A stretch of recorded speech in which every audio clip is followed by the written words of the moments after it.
You know, some stories take decades to unfold. This is one of them.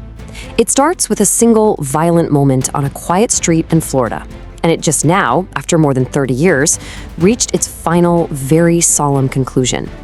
So let's trace back the long path that led to this moment.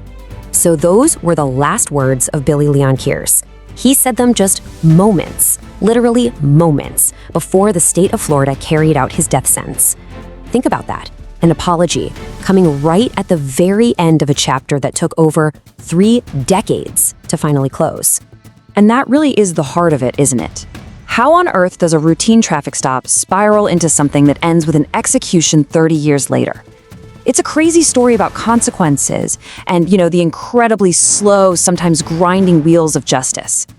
So to really get what just happened, we've got to go all the way back to the beginning.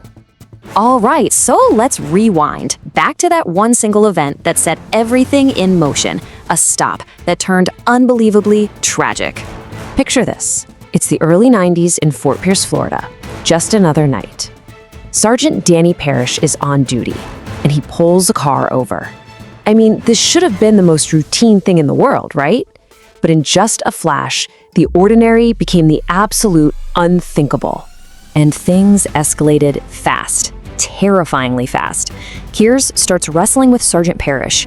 In that struggle, somehow he gets his hands on the officer's own gun. And then he fires. Just like that, Sergeant Parrish was fatally shot. And the human cost here, it's just immense. Sergeant Danny Parrish wasn't just another name in a police report. He was a husband. He was a father. His murder sent this huge shockwave of grief through the whole community. And for his family, wow, they called it the shattering of a future. Think of all those moments, graduations, holidays, just life, all gone. So after the crime and the conviction, you might think that's the end of the story. But no, a whole new chapter was just beginning. A 30-year wait. Yeah, more than 30 years. Let that sink in. That's how long Billy Leon Kearse was on death row. Decades. I mean, that's a lifetime for some people. And this huge delay, it wasn't just, waiting in line. It was the result of a really, really complex and drawn-out legal fight. And this process was anything but simple. After he was first sentenced, the whole thing just entered this legal maze. For 30 straight years, you had automatic appeals, which, are pretty standard in death penalty cases to check for mistakes, plus tons of other petitions about constitutional rights. And every single one of these steps just added more years to the clock, all while that final sentence was just hanging there. And can you even imagine what this was like for the Parrish family? This endless process, it must have been agonizing. Every time there was a delay, every new legal challenge, they were forced to relive the whole nightmare all over again. The waiting itself became its own kind of torture. Like the closure they were promised was always just out of reach. So all of that, it finally brings us back to where we started, to the moment when more than 3 decades of waiting finally came to an end. The date was March 3rd, 2026.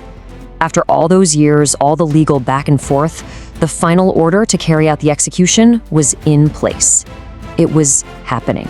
It all went down at Florida State Prison, near Stark. That's where the state handles these things. Witnesses were there, officials, some journalists, all gathered to watch the final act play out. And then at 6:24 p.m., after the lethal injection was administered, Billy Leon Kearse was pronounced dead. That long chapter that started on a Florida street all those years ago was finally and irrevocably closed. So now that it's over, what do we make of all this? What's the takeaway from a case that casts such an incredibly long shadow over so many people's lives? Well, it really depends on who you ask, right?